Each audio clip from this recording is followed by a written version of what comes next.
This is all going to fail.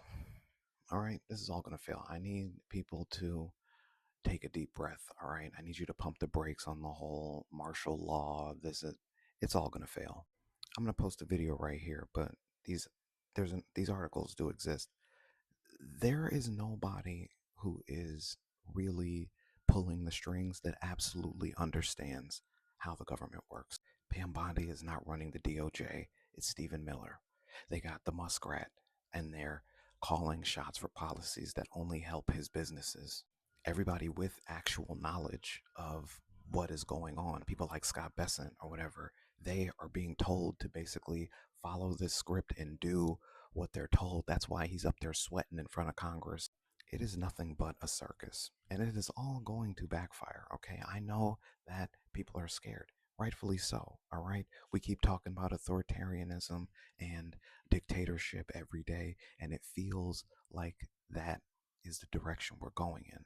But I'm telling you, the more you pay attention, you can see this is all a clown show. All right, they don't have the organizational skills to conduct business in a way that would allow them to actually run a true dictatorship. And because of that, this is all going to fail. It is going to crash and burn. And they will not be doing extra terms. They will not be ushering us into any golden age of anything.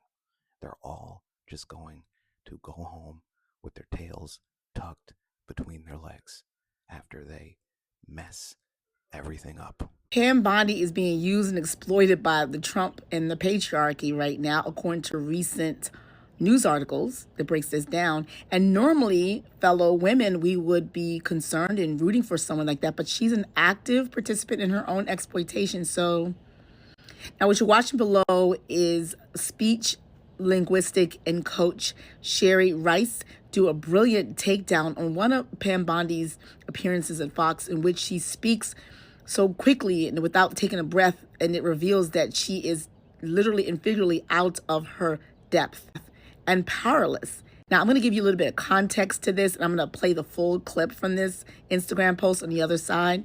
So in the articles, they essentially say that Donald Trump really just hired her as a figurehead. Like, she has no power, and there was no intention. Immediately after she was sworn in, he installed 2 of his former male lawyers to do most of the work. They're pulling the strings. As we all know, it's been reported below, Stephen Miller actually has taken over the Department of Justice. He has no legal background. He said stuff on the record in press conferences and press briefings that reveal that he has no clue how the Constitution works, how the law works, and he's really making a mockery of justice system.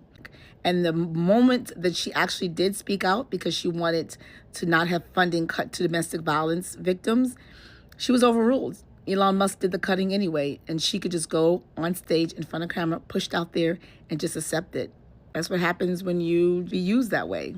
Yeah, so now let's look at the full clip on the other side now.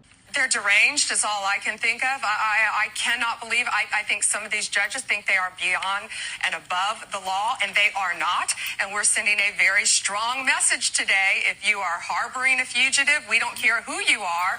If you are helping hide one, if you are giving a TDA member guns, anyone who is illegally in this country, we will come after you and we will prosecute you. People always ask me if it's harder to read people who've had a lot of Botox and their faces are frozen, but that's actually when I spend more energy listening to the sound of their voice and the sound of their breath. This clip begins with a projection. The whole Trump derangement syndrome is a giant projection of the insanity that they have cultivated within themselves, an inability to think clearly. That lack of clear thought affects the clarity center, the throat, and Pam Bondi stutters. Her speech is compounded by conflicting thought. Remember, the most powerful person in the room takes their time to breathe because they aren't rushed. But when someone feels powerless, they push, they shout, they rush, and they gasp for their lives. Pam Bondi so deeply fears interruption and disempowerment that she barely feels worthy of taking a breath. Sad.